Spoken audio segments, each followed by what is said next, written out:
peuple congolais sur le dire de Paul Kagame oyo auti koloba na Assemblée nationale na bango ya Rwanda.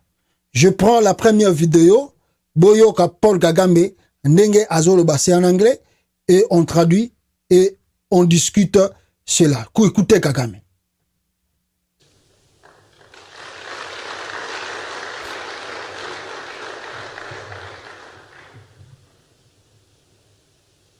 So this problem can be resolved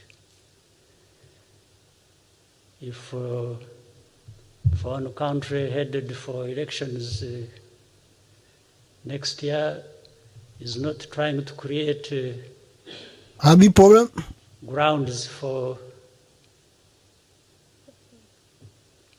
an emergency so that elections don't take place. Well, not that he won the first elections, as we know. So, if he's trying to find another way of having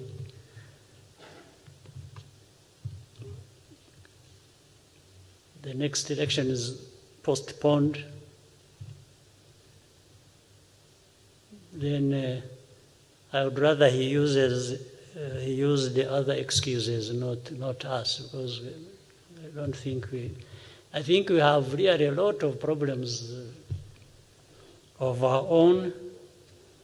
We don't need to add other people's problems. But what is surprising is that you will help me to try and to understand that. I don't know how it comes that everybody. Voilà, voilà. Paul Kagame bouti koyoka alobi boye que élection ezako se préparer en 2023 et en Congo. Normalement les élections faut les organiser, mais ce que lui comprend, c'est que Félix Tshisekedi ne veut pas organiser ces élections en 2023. Il cherche à créer le problème et à repousser les élections. Il cherche à créer une situation d'urgence.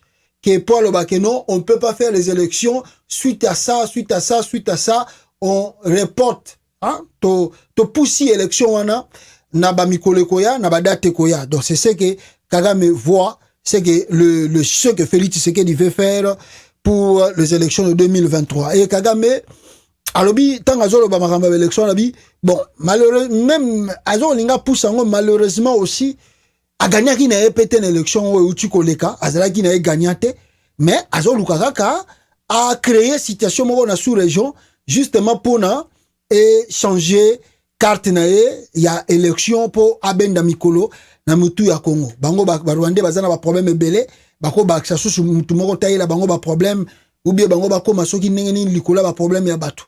Donc, ce qui est sûr, au Congolais tout bauti ko retenir na maloba ya Kagame, c'est que Félix Tshisekedi n'avait pas gagné l'élection présidentielle au Congo. Et biso toloba yango parce que le jour où Félix Tshisekedi a été avant de proclamer Félix Tshisekedi comme étant président de la RDC, le gouvernement de Joseph Kabila a tindaki délégation peuple congolais namboka oyo babengi ya Rwanda. Dans cette délégation, je vais vous montrer les images et beaucoup de yango na délégation wana je crois que j'ai au yango ils a pas si mingi na habité so bozo mona yango il y avait la photo de ces gens ici, il y avait Delphin Kayimbi attendez na rotanga yango mort de Delphin Kayimbi vers une piste rwandaise avec complicité interne. Alors liwa ya Delphin Kayimbi babi complicité utaki Rwanda na babilo kebele malheureusement voilà ils ont bima bienté awa en écran je vais prendre ça et je vais vous lire ngamoro na journal awa pona bo comprendre photo na boza komona ce Delphin Kayimbi se randa au Rwanda et là-bas qu'est-ce que Delphin Kayimbi bakendaki kosala il a apporté l'enveloppe au ezalaki na ba résultat ya élection en 2023 et les promesses de Félix Tshisekedi. La mort inattendue de l'ancien sous-chef d'état-major FARDC chargé de l'enseignement militaire, le général-major Delphin Kayimbi, demeure inexpliquée jusqu'à ce jour. Ces obsèques non plus n'ont jamais eu lieu, faute d'entente entre la famille biologique d'un côté, la hiérarchie militaire et le gouvernement de l'autre. Et cartelé entre sa loyauté à Joseph Kabila, dont il fit un proche, l'homme dont on disait avoir des entretiens auprès des Rwandais, Paul Kagame, est resté un énigme jusqu'à sa mort, emportant le secret de tout ce qu'il connaissait sur les problèmes de l'Est du pays depuis plus de 20 ans déjà. Plusieurs questions sans réponse, dont celle de savoir si cette mort n'était pas carrément une exécution à la complicité d'une main étrangère, une hypothèse parmi tant d'autres qui commence à être envisagée. Si le président de la République, Félix Tshisekedi, avait dans un premier temps fait état d'une mort par pendaison de l'ex-chef du renseignement militaire, rien n'est venu étayer cette thèse. Le vrai résultat de l'autopsie du corps n'ayant jamais été rendu public. Par contre, des sources auraient fait état d'une visite par une personnalité importante de l'armée dont Kayimbi avait été l'objet au soir de sa mort brutale. Des traces de strangulation sur son corps comme s'il avait été étranglé et du déplacement de son corps du vrai endroit où il aurait trouvé la mort dans sa maison de Mbinza. Wana Nani, Delphin Kayimbi. La piste rwandaise est une complicité interne. Dans une lettre, Wana Bogomona, maintenant, ils ont peut-être plus loin ramené, comment s'appelle ce monsieur, Oyoyo, il y a Rwanda Oyo, Vincent Karega. Dans une lettre rapport daté du 2 septembre 2019, voici ci-dessous, à l'attention du conseiller spécial du chef de l'État en matière de sécurité François Beya Kassonga, Delphin Kayimbi alerte sur le profil dangereux et de l'assassin de l'actuel ambassadeur du Rwanda à Kinshasa, Vincent Karega. Alors, Soko Kiti, Ogomona, na Katia lettre wana, Vincent Karega, peuple congolais, était vu chez Delphin Kayimbi comme étant un pion très dangereux na Congo, Oyo Kagame Atie pour Ateka, Apibisaraba secret RDC. Alors les gens se posent des questions. Est-ce que la lettre de Delphin Kayimbi Yangwana, Totangela Bino Yango, Oyo Delphin Kayimbi comment Atindela ki Yango Félix Tshisekedi, Alakisa Yango ke ramener Vincent Karega ici, c'est un danger. Mais Félix Aboyaki Koyokai. Mais ce qui nous importe ici, ezali que ici Delphin Kayimbi, tant que bakenda yiko kutana Kagame, ba memela kaye ba résultat et élection. Comment est-ce que Chilombo, qui n'a pas gagné l'élection, on veut faire de lui président de la République? Voilà le pourquoi, à plusieurs reprises, nous avons répété ici. Même le journal belge a confirmé yango. New York Times a confirmé yango. Financial Times a confirmé yango que M.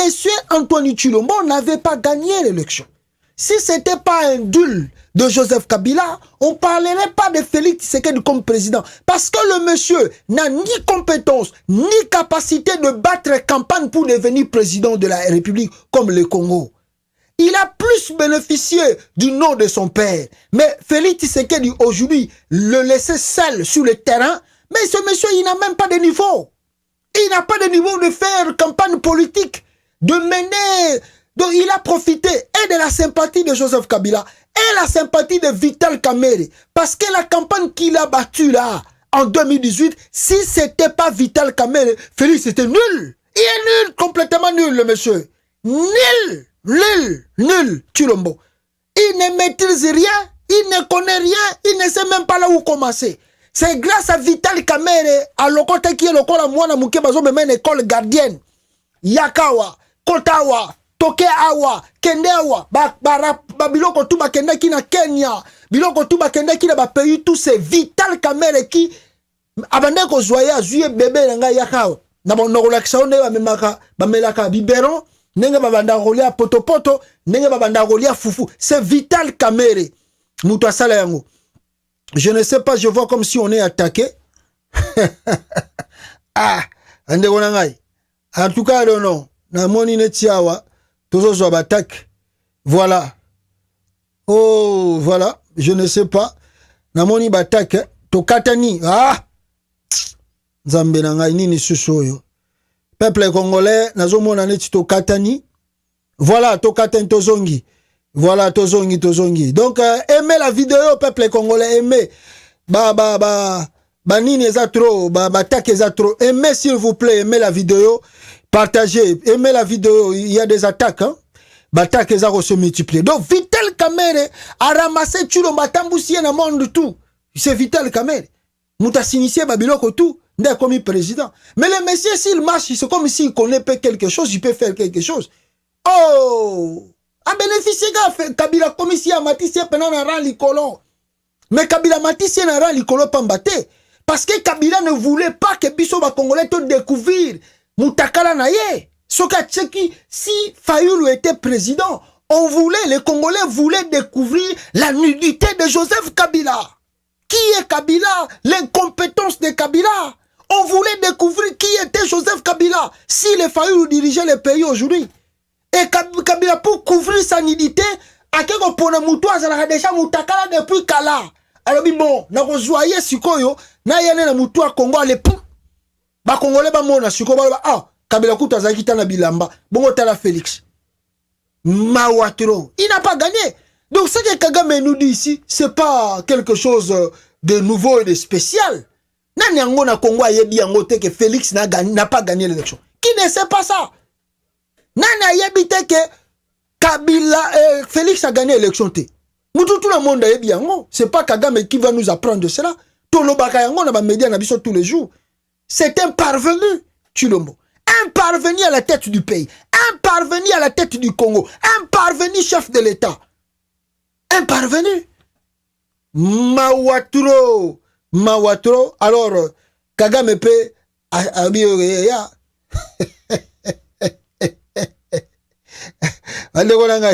Kagame alobi, bon, libala on peut se koufina. Donc, momi bozagine na palais. Avandi. Ah, bobo. Ezo simbate. Abia. Oui, alors. Abi bon, luka libala on peut et sili. Ah, encore ba momi so kaboye na nenga fo. Donc, secret na yo tout. Abanda yo bomba na mutemba. So azape momi akanga mutemba te pa kasi secret no to gebima ya libandati. Aolobana donc Kagame bon, lokola na benga yo frère, yo banda o mona nga lokola za master na yo. Bon, lokola po donc yo po bilibala ko kufa, yo mto yangi ko lukangai. Ngana hepsaki yo teke no, ngana lingaka yo. Yo moko yangi ko lukanga yao. Ngana supporter yo ba nini? Ali na fin ya suka yo lingo la sanga gros de bon lo pa lo bito sila ba to sila ni bon lo pa to sila ni ba sekra ngo pe tout et ba na ngo donc pourquoi to balana ki na biso te poto lingana ki to balana ki te poto lingana ki mais to balana ki parce que to tala ki ba intérêt père na yo azana lar père na nga pazana lar ba sali biso cop to kutana to balana gaga bana barishi na bana barishi ba balani. Donc na kata libala wana compliqué à kosakana te koswana momi alambaka te ya pe abimaka na ye azonga na palais ala lingi so batuni moi ça tuni mais yo ya boye oh bonga libala ngo za ya vie ngama linga na yo te za ga vie na biso ndem tande ko forcer ngai na linga yo bala yo so za ki perte me ngai na bala yo te oh batuni momi mais yo mobala zo lo bolambaka te ah mobala nga pena donc ye pena za ne go mobali na ngate za ga vie ba peri kaka ko forcer nga libala oyo ba secret tout bayakawa aganyaka na élection te asinyaka badila kinga kati ebimie wo Tshilombo le patin de kinga kati Kagame lobi tout ekobima ba secret tout oh ekobima libala esili te libala esili soko zaki na ba faiblesse na mbetu tout Kagame obimisa soki obanda ko pesa mbonga goliate oh mais Kagame obimisango apesa galara Damazi te azonga na soir mulangwa abeta kangai tout Kagame obimisango Ah, paf, révélation moussousei. Kagame a exposé. In June 2020, the Congolese president Félix Tshisekedi sent a special envoy to seek the intelligence of Rwanda to physically eliminate former President Joseph Kabila. He had been alerted and fly to Namibia and then South Africa. Monde baby. Monde baby. Monde baby libale kufi. Ba secret tout batwaye barate. Siko batwa komi ko batwaye ba shishe libala ba komi ko tala. Ya o moni même réunion ya Nairobi ku ne pe panzani.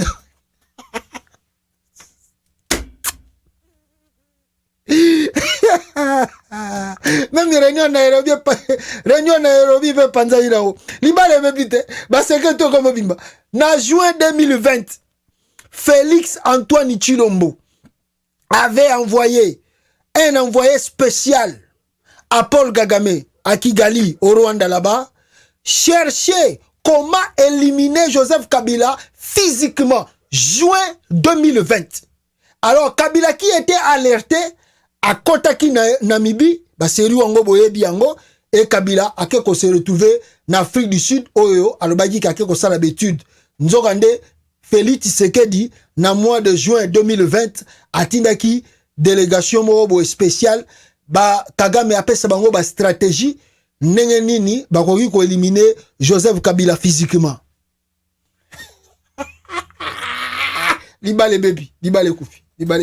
Kagame, donc, abi, ba tuweba, dou, bon, asengai na bisi bino ezelo ngo libala te kono okutana gina momi na nzela obengi obi no na ligio ya to sala banda to vanda to sala foyer yo mo pena mo momi abude yo pe une fois au chelito deuxième fois bude yo el mo pa binisio pesio premier rendez-vous pe simbite rendez-vous est raté ozongi deuxième rendez-vous est raté okomi ko luka ba ser na ko corrompre ko chabala.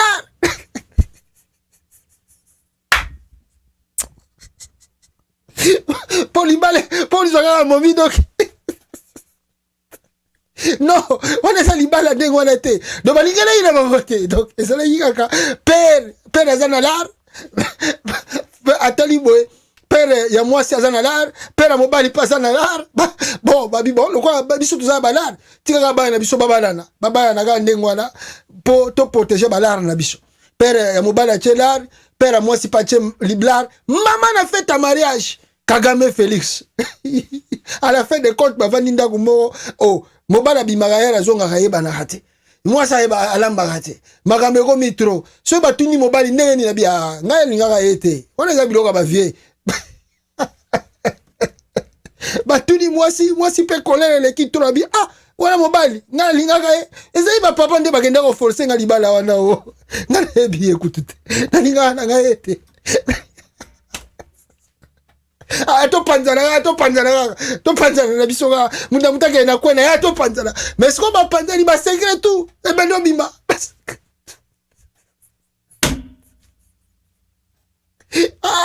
Félix yo ningo ko boma Kabila physiquement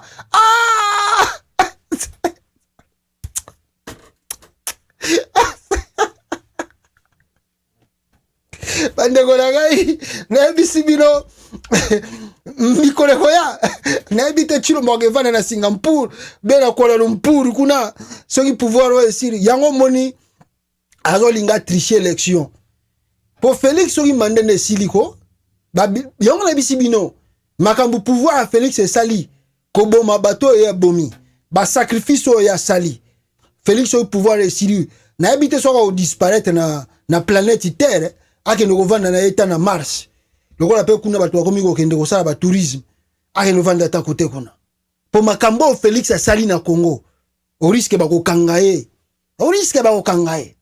siko moni ke Kagame abimisi ba secret yo tindaki ba boma Kabila mitali bino bongo biso mwasi aye na ba secret abimisi yango na libosa batu siko bino oyaji batem bino pe bozo yoka hati bo biso to sa to yoka le biso ga biso pe tozo yoka kaka Kagame alobi olinga ko bomba Kabila.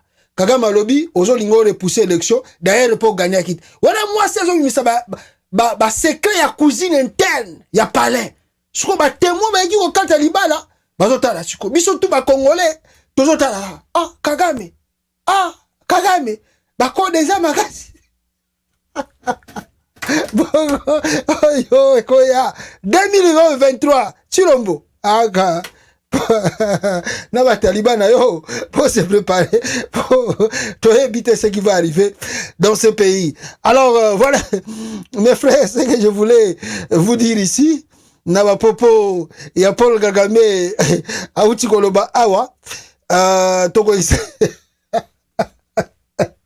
libala ya pera tala makambo na yo bisayo tuna matutu ba yebi yango soko moni libala papa zana la rebelle mama pazana ba famille moi si mbongo ebele famille mobali pe mbongo ebele soko tali mingi libala wana ezala ya cop omona moi sina balingana ina bango penate balingana ina bango te litoyi rien ba paraka ndem ba arranger libala wana bongo kota na kati oyo ka désordre moko ezala na kati okokima obiku tunanga mdazanga larite na momi na ngato vivre na biso bien.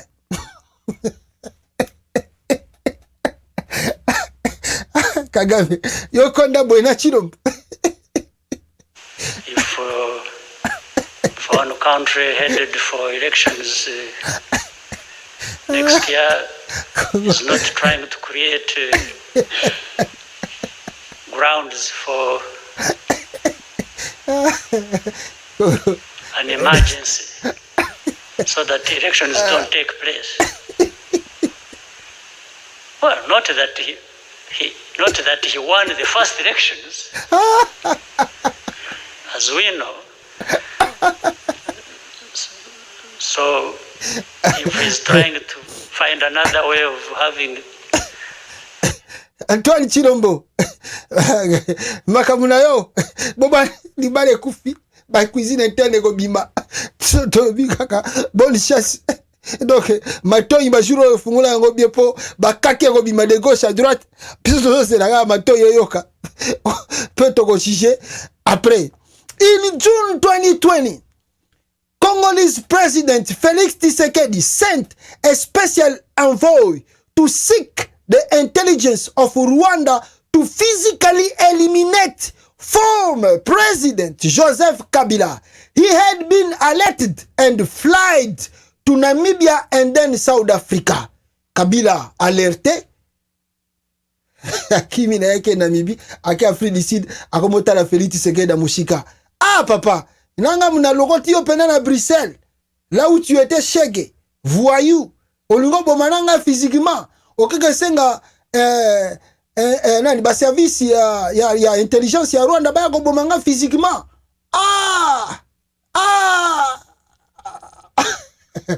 Boko bomana to c'est la bino la souka boko bomana nano silité, ce n'est que le début des choses. Alors merci beaucoup à tout le monde à Rosoatan et Rolanda info expliqué yo. Partagez s'il vous plaît mes frères. Nous sommes ensemble, nous continuons la lutte ensemble jusqu'à ce que Dieu va faire grâce pour que toi avances na bitumba na biso. Merci beaucoup. Nabino tuboza ko aimer, ko partager Congo États-Unis TV na ba mission biso toza ko lekisa ensemble. Ciao, à la prochaine.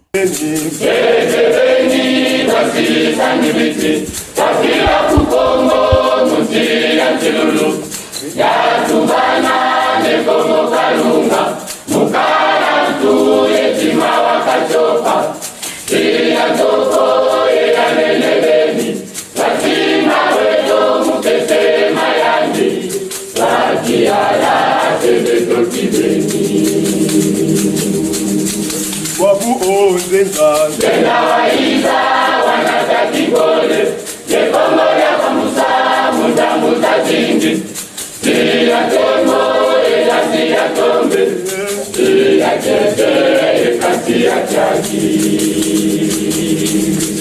Uote kebeni Kebeni kasi samimeti Kasi ya kugongo Musi ya chilulu Ya tubana Kongo kalunga mukala tu yetima wakatopa iya toko ya nenebe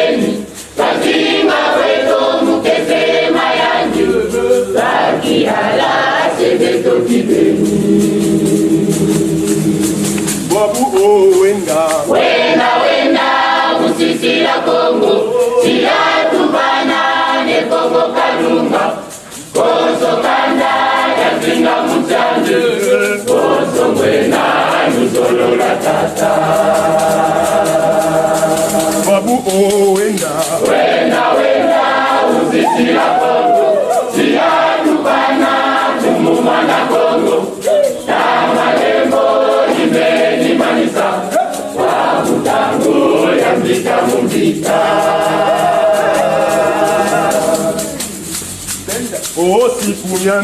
siku nyame nibame nisumuna Mia kunda nibame nibabasa Kala ya ziulu eka sela kiaji Apeleko bimangu na zitu mazane Yemo na meso mabelo kibeni Okanga ya jide na ya longo Mama mabelo abeno kalusudi Wabulu vingila wabu ndolele lusonga Okumbu ya Kongo, ikumbu ya nani Ilibasaya, ebaka maonga Kasikisaga, kumbuyo ya Kongo Wabu wenda Usisi la Kongo Ila tubana, ne Kongo kalunga Koso kanda, ya zinga mutani Koso kwena, nusolo la tata Wabu wenda Usisi la Kongo Ila tubana, kumumanda Kongo Kama lembo, imeni manisa Wabutangu, ya kita mutika Wabu ndiona ya sweta ya baigisi Lumanga lendo ya meni kumpita Lendo kya totono ya meni kumbana Mubutu ya Kongo Katandu kya mitisu Kuma etula Munza ya mbimba Efisa tone Katatu ya Kongo